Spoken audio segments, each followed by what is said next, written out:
হ্যাঁ, আমি তোকে নিয়ে যাও। ওই বইরা তোর মেয়েরে বাঁচাইতে চাইলে এখনই 10 লাখ টাকা নিয়ে আয়। এখন 10 লাখ টাকা, এত টাকা কোথায় পাবো? বাবা, লাবণীকে কে যেন কিডন্যাপ করেছে, তুমি বাঁচাও। বাবা, আপনি কোনো টেনশন করেন না, আমি আসতেছি। লাবণী, আমি আসতেছি, তোমার কিছু হইব না।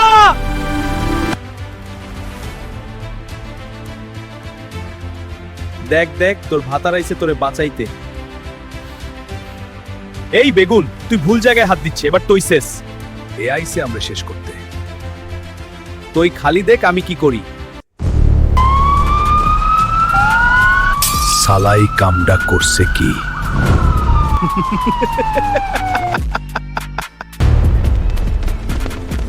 স্যার, ভুল হয়েছে স্যার, ছাইড়া দেন। কলা খেলা এখানেই শেষ না, কলা তোরে আমি দেখা নিব। যা যা, তোর মতো অনেক দেখছি। জান পাখি, আমি থাকলে তোমার কিছু হইব না। সবাই আমার হিরোর জন্য লাইক আর সাবস্ক্রাইব কইরেন।